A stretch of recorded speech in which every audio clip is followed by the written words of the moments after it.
Our second application involves the bootstrap estimate for confidence intervals. And we're going to talk about two ways for doing this. One of the methods you are familiar with is using the asymptotic normal approximation. So if we know that a statistic, in particular an estimator theta hat for theta, is asymptotically normally distributed, examples include the sample mean and the maximum likelihood estimator for theta. Usually it takes the following form, where theta hat minus theta divided by the standard error of theta hat will converge in distribution to the standard normal distribution. Then using this asymptotic normal approximation and using the bootstrap standard error estimate we have obtained, we can find a confidence interval.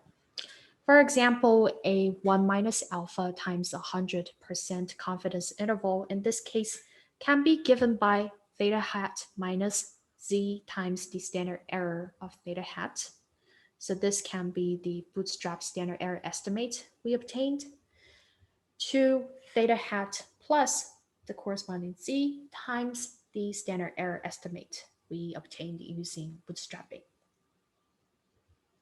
So this relies on the asymptotic normal approximation for an estimator. There's another way we can do this, which does not rely on the asymptotic distribution of theta hat. And this method simply uses the empirical distribution of the bootstrap replicates. Let's recall that our bootstrap replicates theta hat 1 all the way up to theta hat b, or you can also call them T1, T2, TB, are a set of bootstrap samples that we have obtained for the statistic. Using these bootstrap replicates, we can find a 100 times 1 minus alpha percent bootstrap confidence interval, which is given by this interval here. The lower bound, theta hat alpha divided by 2b, is essentially the alpha divided by 2 quantile for all of these bootstrap replicates for theta hat. The upper bound, theta hat b 1 minus alpha divided by 2, is the 1 minus alpha divided by 2 quantile for the bootstrap replicates for theta hat. Let's see how we can do this in our example concerning the sample median estimation. So in our earlier example, we considered the statistic or the estimator of sample median.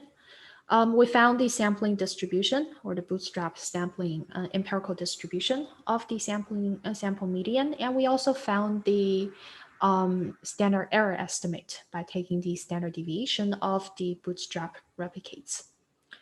We're going to construct the confidence interval, 95% confidence interval, in two ways. One using the asymptotic normal approximation, and the other one not using it. Let's first do the one that does not use it. To obtain that, we essentially need to find the 0.025 and 0.975 quantiles of our bootstrap replicates. This can be done using two ways.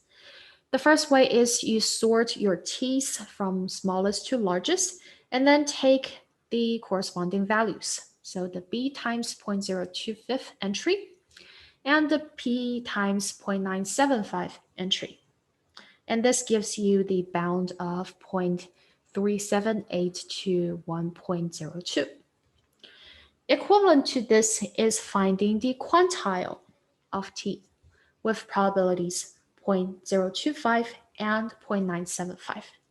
And you can see that if you do the quantiles, you get exactly the same value as using the sorting and finding the entry methods. So we get 0.38 to 1.02.